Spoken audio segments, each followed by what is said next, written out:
cara mengenal etika. Ingat ya, cara mengenal etika dan apakah di situasi itu, di kondisi itu, ya ada aspek etik.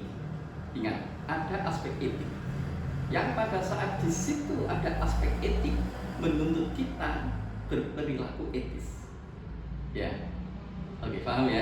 Jadi sebetulnya masalah etika itu masalah manusia, bukan masalah dokter.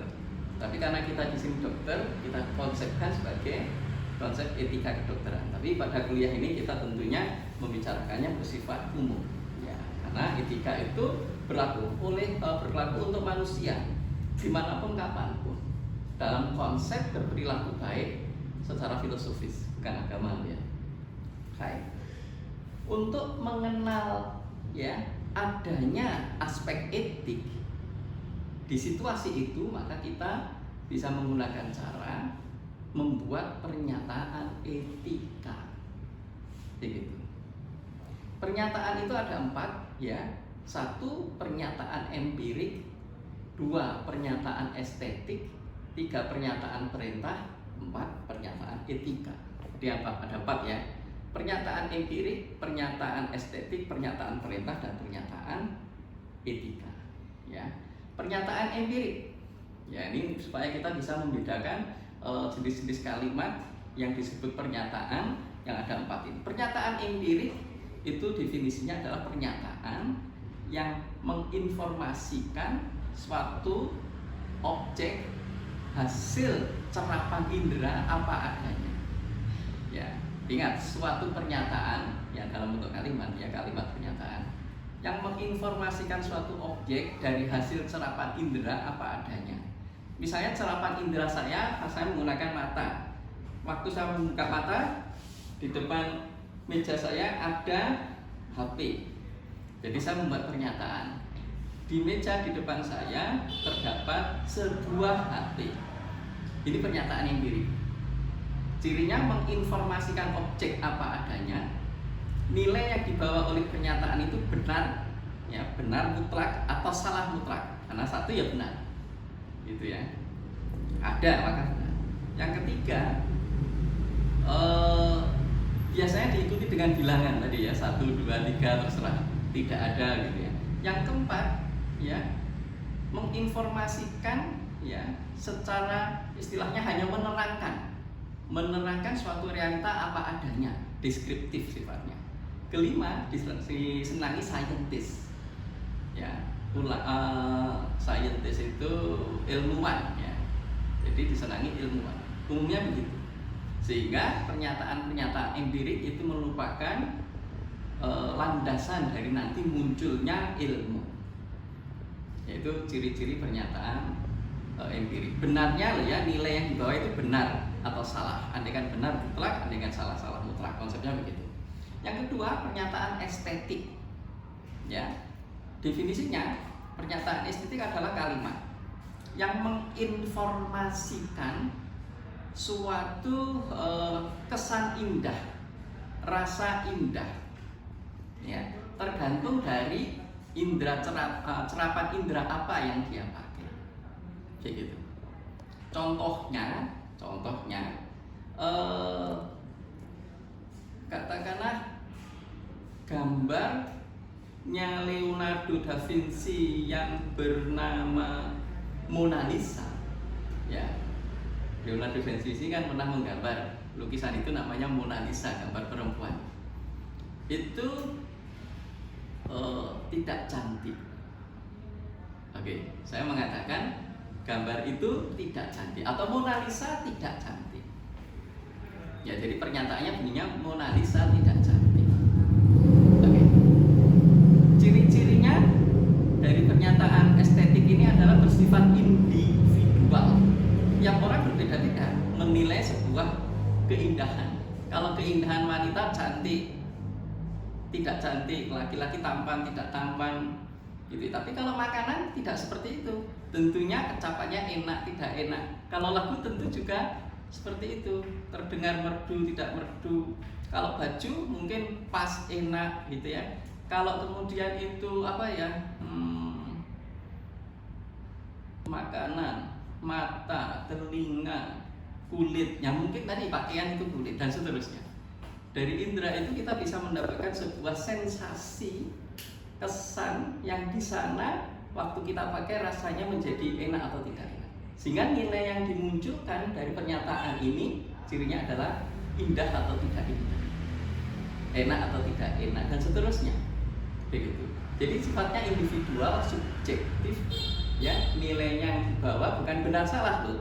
Ini indah atau tidak indah. Bagi orang tertentu akan mengatakan Mona Lisa itu cantik, begitu ya. Tapi bagi saya enggak. Gitu. Atau lukis lagunya Kla Project yang berjudul Jogja itu bagus, enak didengar. Nah, misalnya begitu. Bagi saya itu enak, bagi kamu mungkin nggak enak. Malah denger aja mungkin kamu sudah nggak denger ya. Itu era tahun berapa? Tahun 80-an loh, ya, 80 akhir ya, 90 awal gitu. Terus dan lain-lain. Tentu mesti misalnya makanan bakso Alex itu enak, bagi saya enak, bagimu belum tentu enak, ya begitu ya. Nah ini termasuk pernyataan estetika, ya tergantung dari serapan indera mana yang dia pakai. Yang ketiga, pernyataan perintah. Pernyataan perintah adalah pernyataan yang berbunyi atau yang memiliki ciri memerintah. Ya, contohnya, ya, tolong mas, saya direkam, ya, gitu ya. Itu contoh ya. Jadi di sana ada suatu instruksi. Ciri-cirinya ya tadi bersifat instruksi. Nilai yang dibawa benar salah. Benar jika sesuai perintahnya dan dikerjakan, ya salah apabila tidak dikerjakan. 3, ada tuntutan. Ya, ada tuntutan untuk berperilaku. Ya kan? Ada tuntutan. Kalau nggak dilakukan, ya namanya nggak perintah, nggak dijalankan. Artinya dia salah. Ya, dan bisa berubah-ubah tergantung yang memerintah atau sesuai situasi kondisinya pemerintah. Yang memerintah maksudnya pemerintah. Nilai yang dibawa tadi benar salah.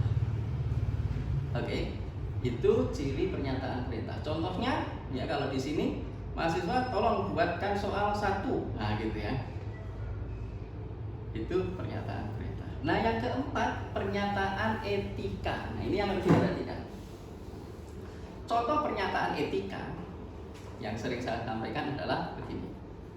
Contohnya, sebaiknya mahasiswa memperhatikan dosen saat diberi kuliah. Sebaiknya warga negara mematuhi aturan hukum yang berlaku. Nah, gitu ya. Itu contohnya. Ciri-cirinya 1 diawali dengan kata-kata sebaiknya, seyogyanya, sepatutnya, dan seterusnya. Ya, kata-kata ini mewarnai dari pernyataan itu atau kalimat itu.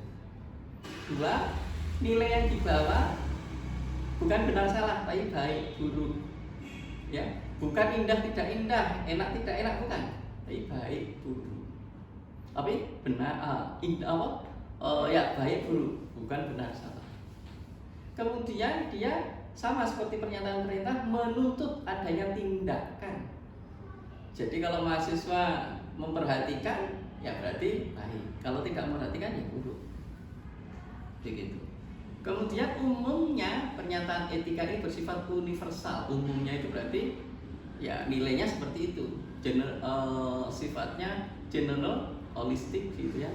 Karena pertimbangannya biasanya sudah general dan holistik, komprehensif. Cirinya seperti itu.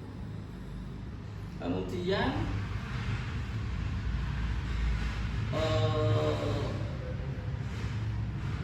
nilai yang dibawa baik buruk bersifat apa ya, universal atau lebih cenderung ke kekal gitu ya. Nilainya lebih hakiki ya, nilainya lebih hakiki dan lebih objektif. Oke. Nah, dari sini kita bisa mengenal jenis-jenis pernyataan. Nah, yang perlu kita perhatikan dalam membuat sebuah pernyataan, kalau itu untuk konsep etik, maka ada kata-kata yang tadi berbunyi seperti tersebut. Sebaiknya mahasiswa, ya, sebaiknya dokter kalau menulis resep jelas, ya begitu. Oke, ini ciri dari pernyataan etik. Oke, nah jadi kita sudah mengenal 4 jenis pernyataan.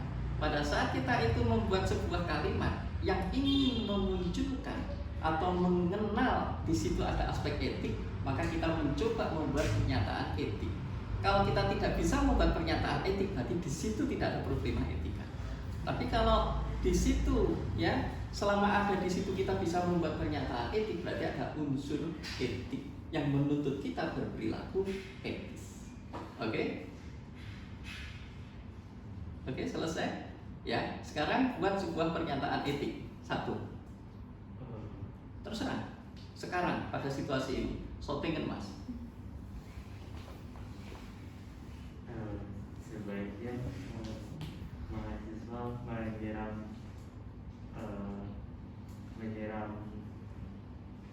apa ya? air setelah buang air kecil. Oke, ya. Sebaiknya habis kencing disiram gitu ya. Disiram. Oke. Oke, cukup. Baik, itu aja.